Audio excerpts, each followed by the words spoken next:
আশ্চৰ্যজনকভাৱে যোৱা কেইদিনমানত মিঠাতেলৰ দাম বাঢ়িছে, যোৱা কেইদিনমানত মুৰ্গীৰ কণীৰ দাম সাংঘাতিক ধৰণে বাঢ়িছে, ঔষধৰ দাম সাংঘাতিক ধৰণে বাঢ়িছে।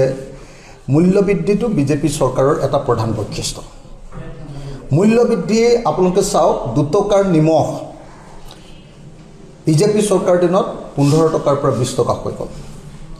এটা মুৰ্গীৰ ডিম আছিলে 2 টকা, তাৰ পৰা গৈ 8 টকাৰ পৰা 10 টকা হৈ গ'ল।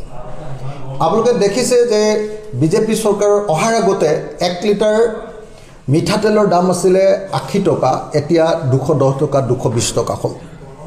মুঠতে সকলো বস্তুৰ দাম এনেকুৱা ব্যাপক ৰূপত এই বিজেপি চৰকাৰ দিনত বাঢ়িছে, আৰু শেহতীয়াকৈ যি ব্যাপক ৰূপত আমি দেখিছোঁ মিঠাতেলৰ দাম বাঢ়িছে বা অন্যান্য সামগ্ৰীৰ দাম বাঢ়িছে, এইটো ঘটনাই প্ৰমাণ কৰিছে যে আগন্তুক 2026 চনৰ বিধানসভা নিৰ্বাচনৰ কাৰণে বিজেপিয়ে কোম্পানীবিলাকৰ পৰা, বেপাৰীবিলাকৰ পৰা পইচা তোলা আৰম্ভ কৰি দিলে, আৰু সেই পইচা তোলা আৰম্ভ কৰি দিয়াৰ কাৰণেই বেপাৰীবিলাকে এনেকৈ ব্যাপক ৰূপত বস্তুৰ দাম বঢ়াব কৰিছে। সেইকাৰণে 2026 চনৰ নিৰ্বাচনৰ যিমান খৰচ এই যে হিমন্ত বিশ্ব শৰ্মাই পইচা বিলাব, সেই পইচাবিলাক এতিয়া এই বেপাৰীবিলাকৰ পৰা ল'ব, আৰু বেপাৰীবিলাকৰ পৰা পইচা লোৱাৰ কাৰণে এতিয়া বেপাৰীবিলাকে বস্তুৰ দাম সাংঘাতিক ধৰণে বৃদ্ধি কৰি দিছে। মই অসমৰ সকলো ৰাইজকে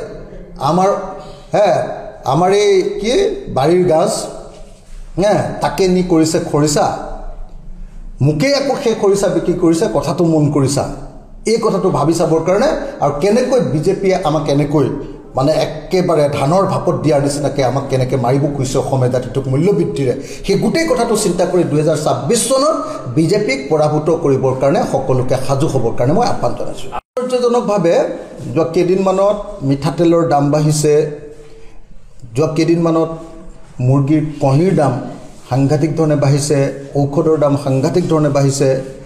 মূল্যবৃদ্ধিটো বিজেপি চৰকাৰৰ এটা প্ৰধান বৈশিষ্ট্য।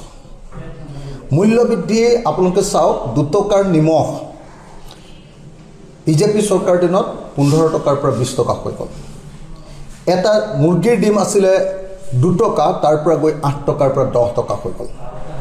আপোনালোকে দেখিছে যে বিজেপি চৰকাৰৰ অহাৰ আগতে 1 লিটাৰ মিঠাতেলৰ দাম আছিলে 80 টকা, এতিয়া 210 টকা 220 টকা হ'ল। মুঠতে সকলো বস্তুৰ দাম এনেকুৱা ব্যাপক ৰূপত এই বিজেপি চৰকাৰ দিনত বাঢ়িছে, আৰু শেহতীয়াকৈ যি ব্যাপক ৰূপত আমি দেখিছোঁ মিঠাতেলৰ দাম বাঢ়িছে বা অন্যান্য সামগ্ৰীৰ দাম বাঢ়িছে, এইটো ঘটনাই প্ৰমাণ কৰিছে যে আগন্তুক 2026 চনৰ বিধানসভা নিৰ্বাচনৰ কাৰণে বিজেপিয়ে কোম্পানীবিলাকৰ পৰা, বেপাৰীবিলাকৰ পৰা পইচা তোলা আৰম্ভ কৰি দিলে, আৰু সেই পইচা তোলা আৰম্ভ কৰি দিয়াৰ কাৰণেই বেপাৰীবিলাকে এনেকৈ ব্যাপক ৰূপত বস্তুৰ দাম বঢ়াব কৰিছে। সেইকাৰণে 2026 চনৰ নিৰ্বাচনৰ যিমান খৰচ এই যে হিমন্ত বিশ্ব শৰ্মাই পইচা বিলাব, সেই পইচাবিলাক এতিয়া এই বেপাৰীবিলাকৰ পৰা ল'ব, আৰু বেপাৰীবিলাকৰ পৰা পইচা লোৱাৰ কাৰণে এতিয়া বেপাৰীবিলাকে বস্তুৰ দাম সাংঘাতিক ধৰণে বৃদ্ধি কৰি দিছে। মই অসমৰ সকলো ৰাইজকে আমাৰ এই কি বাৰীৰ গাজ তাকে নি কৰিছে খৰিচা, মোকেই আকৌ সেই খৰিচা বিক্ৰী কৰিছে, কথাটো মন কৰিছা, এই কথাটো ভাবি চাবৰ কাৰণে, আৰু কেনেকৈ বিজেপিয়ে আমাক এনেকৈ মানে একেবাৰে ধানৰ ভাপত দিয়াৰ নিচিনাকৈ আমাক কেনেকৈ মাৰিব খুজিছে অসমীয়া জাতিটোক মূল্যবৃদ্ধিৰে, সেই গোটেই কথাটো চিন্তা কৰি 2026 চনত বিজেপিক পৰাভূত কৰিবৰ কাৰণে সকলোকে সাজু হ'বৰ কাৰণে মই আহ্বান জনাইছোঁ।